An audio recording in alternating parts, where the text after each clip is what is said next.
Nasa level na ba ng death threats to? Well, marami lang pong nagpe-pressure through my mom kasi hindi naman nila ako direktang tinatawagan para hindi ko papangalanan sila na huwag ilabas at kung ano-ano na lang ang sinasabing mangyayari sa akin kung ilalabas ang listang ito. Ang lumalabas po, mga 20 million pesos ang nakukuha ng isang congressman kasama po ang kanyang sweldo taon-taon na hindi pinapaliwanagan tulad ng budget ng ibang mga ahensya at malaking porsyento nga din ay walang resibo. Hindi lang po yung mga lagpas 10 billion, pati yung mga 1 billion ayaw din nilang lumabas yung listahan. Napakahirap po ito para sa akin at sa aking pamilya kasi halos lahat po ng mga kaibigan po ng aking ina ayaw nilang ilabas ko ang listang ito.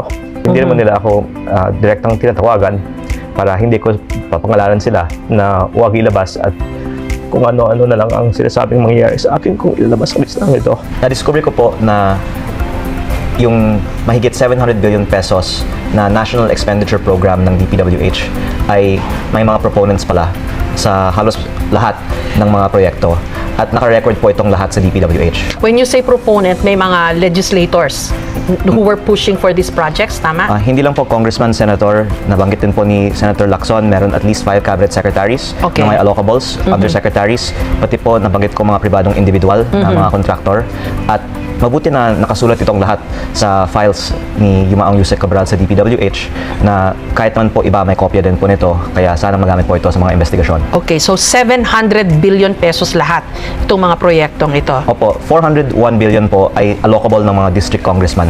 Tapos yung natitirang 320 billion kasama po doon senator, party list, cabinet secretaries and undersecretaries at may mga code names din tulad ng leadership at iba pang maaaring mas mauunawaan kung bubuksan sana yung mga files na ito at maging subject ng investigasyon. Unang-una po, the fact na ayaw ilabas is what raises public suspicion. Kaya tama po kayo, dapat ilabas na lang para hindi na magsuspetsa ang publiko na may itinatago. At pangalawa, dinedeny din kahit sa budget hearings ng DPWH na may mga nagsasabit ng mga listahan at ang opisyal na pahayag ng DPWH ay itong lahat ay nagmumula daw sa mga district engineering offices at kanilang mga engineers. At pangatlo po, may mga connection ang named proponents sa mga contractors na eventually gumagawa ng mga proyekto na parang starting point to investigate further bid rigging on the individual projects. May mga mismo ang contractor ay listed as the proponent na sila din ang naawardahan ng proyektong ito. May iba naman na may kaugnayan sa contractor. Kaya pag lumabas ang listahang ito, ito po ay starting point lamang sa mas marami pang mga investigasyon sa mga bid rigging at iba pang mga transaction between the proponents and the contractors. Ang lumalabas po, yung contractor na ina-award ng project, siya din pala yung nag-submit pala ng listahan ng mga proyekto sa DPWH ayon sa file na ito. At may example akong nabanggit nung November pa, nung buhay pa si Yumaong Yusek Cabral, ng over 20 billion pesos of projects na may tag pangalang Senti 20 na hindi naman nakalagay pangalan ng isang individual pero nagkataon halos lahat ng mga proyektong ito ay na-award sa mga kumpanyang konektado kay Congressman Edwin Garjola na may distrito project din sa akin na ang Sa Batangas. sinasabi ko po, opo, ay pinakamalaking proponent ng mga proyekto sa DPWH ngayon. So ibang klase. Dati, pag may lugar na nangangailangan ng tulay o kalsada o some infrastructure project, galing sa tao. And then isasabihin nila sa LGU, sa executive branch, and then saka palang hihingin yung pera from Congress. You're saying ngayon, ang sistema, contractor na mismo, yung kumpanya na mismo na pribado ang nagsasubmit ng proyekto na gagawin para sa bayan. Parang ganun. Ito po ay ibinunyag naman na din sa mga Senate Blue Ribbon Committee hearings na pag lumabas pa lang sa NEP, may advance na. Tapos Okay. pag approved ng General Appropriations Act, doon po ikinukompleto yung bayad. Pero ang dinadagdag ko lang po ay may pruweba sa DPWH at kung bubuksan lang po ito, mas marami na pong mga malalaking isda, as they call it, ang mahuhuli. Nung na-discover mo itong mga ganitong mga anomalya, anong naging reaction mo sa sarili mo? Hindi ko na-imagine na ganitong kalaki ang budget sa DPWH. Sa tingin ko, dapat publicly available talaga ang datos. Magkano ang nakukuha ng bawat distrito? Breakdown again of the 700B is allocable and outside allocable, where the allocable for the district congressman of 401B divided by 253 now legislative districts is an average of around 1.6 billion pesos. Yung nabanggit po ninyo na 150M is the amendment on top of that, including party list. Kaya ang lumalabas po, may 1.6B average bawat isang district congressman, tapos may 150M pa. nalulula ako sa mga amounts, ha? Kulang pa yung milyones. Kailangan merong minimum na 1 billion per district. At kung maaari ko pong linawin din, yung mga ibang mga nakakakulang malaking alokasyon, ang alegasyon doon ay hindi naman dahil sa kanilang pwesto sa gobyerno, pero dahil may alegasyon na may mga transaction para makakuha ng ganitong pondo. Kaya din ako bilang isang bagong halal na congressman, naging interesado dito kasi gusto ko sana palakihin ang budget ng aking distrito para sa mga magagandang mga proyekto. Pero ang sinasagot sa amin palagi, kulang ang pondo. Pero nakikita ko naman may mga ibang mga nag-aahente sa loob ng kongreso mismo na nagsasabi, gusto mo ng karagdagang budget? Sige, ilalagay ko dito, pero dapat ako ang pipili ng kontraktor. May ganun. Opo. May ganung kalakaran. Yun po ay openly din discuss sa kongreso na si congressman ito pwedeng magpalagay ng pondo sa inyong distrito. Ako po ay may first-hand experience, inalok ako ng karagdagang pondo para sa aking distrito ng isa sa mga kababayan ko at kaya ko nga po nilabas ang iba pang ebidensya kasama na po ang listing mula sa file ni Yusek Cabral ng di umano'y pre-ordering ng mahigit 20 billion pesos ng mga kontrata ng isang congressman na kababayan ko. Oh my God, ang laking mga pondo nito, Lian.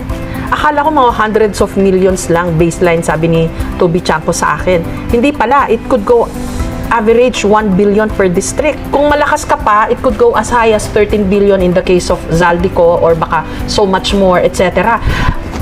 Saan ang galing itong mga pondong to? Ang hirap-hirap ng Pilipinas. Ang daming nagugutom, ang daming may sakit, hindi makabayad sa ospital for a few thousand pesos. Actually, ma'am, ang national budget natin ay 6.7 trillion na. Yes. Ang government revenues natin ay 5 trillion. Ibig sabihin, ang ating deficit ay 1.7 trillion galing sa utang. Kaya nang uutang tayo para pondohan ang mga DPWH projects. Eh bakit ganun-ganun lang, parang ano ba yun, nagkukontsabahan lang, nadadaan sa pakiusapan yung mga paggastos sa mga pondong to? Yung napansin ko po, ma'am, ayaw ng mga gumagawa ng budget na ibaba ang spending ng gobyerno.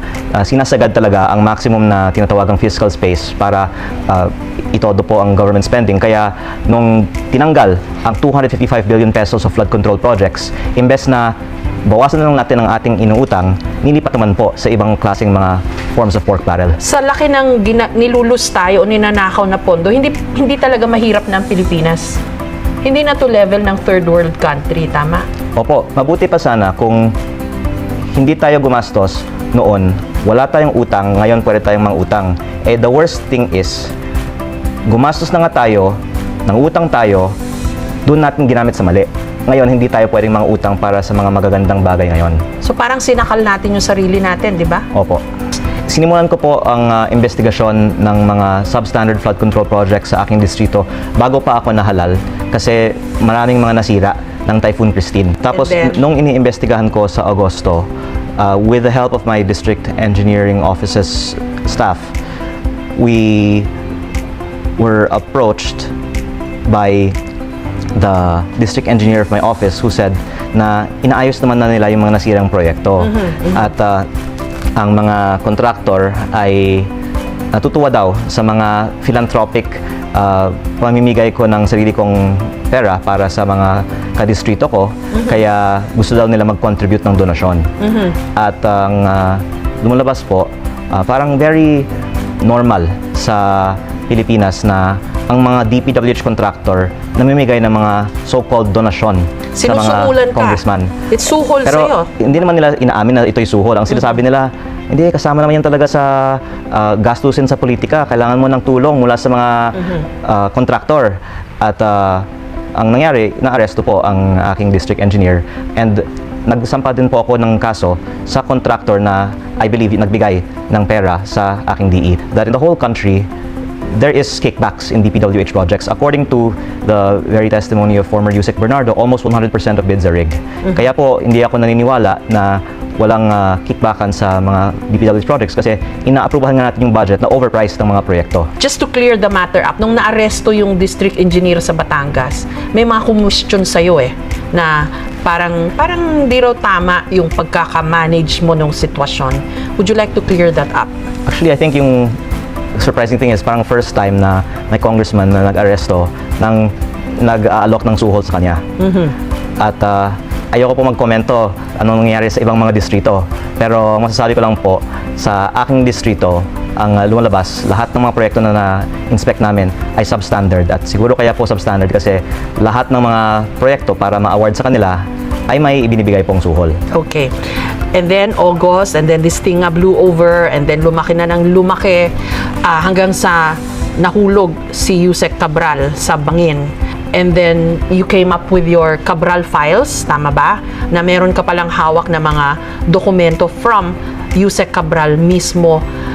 Kwento mo nga, paano mo nakuha yun? Yeah, so to interpose po the timeline with my district investigations in August. Okay. And then September 4 ko po binisita muli ang opisina ni Yusek Cabral. Si Sec Vince po ay nagsimula September 1. Okay. Kaya ang isip ko po na baka mas may chance na ibibigay ngayon dahil si Sec Vince ay for transparency. Si Yusek Cabral naman ay, if I'm not mistaken, nag-courtesy resignation na by that time that I visited. At naisip ko, kung hindi save ang files niya ngayon, baka pag alis niya, mawawala na. At ang lumalabas nga po ay may speculation na may kina-cover up o may itinatago na mga files mula kay Yusek Cabral now in December. Kaya the fact na pinuntahan ko ang kanyang opisina in September was in fact fortuitous. So when I was there po, Sec Vince and Yusek Cabral spoke on the phone, on speakerphone. May iba din mga tao na nakinig sa kanilang konversasyon at sinabi po ni Sec Vince na pwede niyang ibigay lahat ng mga meron siya sa akin in the interest of transparency. At sinabi ko rin po kay Sec Vince, maganda kung isa sa publiko din ito. At sinabi po ni Sec Vince na oo nga, gusto niyang isa publiko ito. Kaya po ako naaawa din kay Sec Vince kasi naniniwala po ako na personally gusto niya reforma sa DPWH. Pero marami pong mga taong kumausap sa akin at I would imagine kay Sec Vince din na wag isa publiko ang mga files na ito dahil tulad po ng sinabi niyo kanina, wala naman dapat irregular na ang isang distrito ay may ganitong proyekto, bakit hindi natin ipinapaalam sa publiko? The fact na hindi natin ipinapaalam makes me suspect nga na if you dig deeper into all of these district projects, may mas marami tayong mga makikitang mga anomalya. After that, I can specify here, I had a meeting in person with Sec Vince to discuss the things that I got and how we can bring this to the public, and that's why I'm saying now we talked about bringing this to the public after that. And then budget hearings took place, and yung focus talaga in the last few years, the months of the years, budget hearings. And then nung October, November, dahil hindi pa lumalabas ang mga datos, request na ako sa Kongreso ng slot para magbigay ng privilege speech tungkol sa budget data na ito. Tapos umabot po sa point na hindi nila ako pinagbibigyan ng privilege speech time. Kaya nagbigay po ako ng files sa PCIJ. At nung November po, naglabas ang article, ang PCIJ tungkol sa DPWH budget na may anonymous source at isa po doon ay ako. So baka ikaw din ang source ng allocable story ng Ako po yun. PCIJ? Okay. Pero may iba ding source yun. Kaya paunin po sa aking mga kasamahan na naapektuhan sa PCIJ article na yun. Hindi lang po ako yung isang source, pero ako po ay isa sa mga source. But in the interest of disclosure and transparency, mabuti klinaro mo yan ngayon. Kasi what happened between you and Secretary Dizon? Sabi mo, maayos kayo nag-usap, pero recently, nitong lumalabas na itong mga hawak mong dokumento, parang nilaglag ka niya? Yung pinapoint out ko nga po, ma'am, ay September 4 pa, nag-uusap na kami tungkol dito. Tapos, October, November, dami naman po kami mga dealings regarding also the DPWH budget. And then, nung nagpahayag ako 2 Sundays ago, na meron ako ito at ilalabas ko kung may pahintulot ni Sec Vince. I think 5 days later lang siya sumagot na hindi naman niya pinahintulutan na mabigay ito sa akin. Kaya ang pinapoint out ko lang ay by the way, November ko pa sinabi sa mga TV interviews na meron akong kopya ng listahang ito. Pinakita ko sa ICI at sa Ombudsman. Wala pong nagpahayag na hindi pinahintulutan na ibigay ito sa akin. Siguro kaya matagal na sumagot ang DPWH nowadays is because kailangan pa nilang pag-aralan paano sagutin, bakit hindi inilabas ang listahang ito. And I'm thankful to people who on social media who are expressing the same sentiment na ang issue dito ay hindi si Leandro. Paano niya nakuha yung listahan? Totoo ba yung listahan niya? Kalimutan niyo na po ako. Kaya ko nga po sinabi na mas tatahimik na po ako tungkol dito. Kasi ang gusto ko, iba naman ang magsasalita. Iba naman pong mga government officials, may kopya ng listahan. Meron pa nga mga media at pribadong individual na may kopya ng listahan. Mas maganda po, isa publiko nila ang listahan para ang focus ng discussion ang laman ng listahan at hindi po ako, at makikita naman po ng lahat na hindi ko ito ginagawa kasi kahit yung mga lumabas ng mga media reports tungkol sa listahang ito ay tugma sa kopya ko ng listahan. Pero bakit nga kaya Kung November mo pahawak yung dokumento at maayos kayong nag-usap ni Secretary Dizon, ngayong nagkakaipitan na at lumalabas, maingay ka na dito sa iyong listahan, biglang sabihin niya na hindi ko yan inauthorize. Bakit kaya? What happened? Dahil nga po ma'am, September, October, November, gusto ko nga din na isapubliko ito at maraming kumausap sa akin na mga ilabas. At I can say, yung mga kumausap sa akin ay kumausap din kay Sec Vince. At ayaw kasi ng iba na nasa listahang ito na lumabas ang listahan na nandun mga pangalan nila. Sino kaya itong mga taong to? You can generalize naman na kahit naman sino sa listahan, ayaw nilang lumabas ang listahan. Kasi kung okay sa kanilang lumabas, dapat kusa nilang inilabas ang mga projects nila. I can surmise, ito yung mga malalaki ang nakuha. Hindi lang po yung mga lagpas 10 billion, pati yung mga 1 billion ayaw din nilang lumabas yung listahan. Ganon? Opo. Kaya po, napakahirap po ito para sa akin at sa aking pamilya kasi halos lahat po ng mga kaibigan po ng akin na ayaw nilang ilabas ko ang listahan ito. Are you okay to go on? Madalas ko nga nakikita na napapaiyak ka sa interview. Bakit? What has this gotten you into? Nasa level na ba ng death threats to?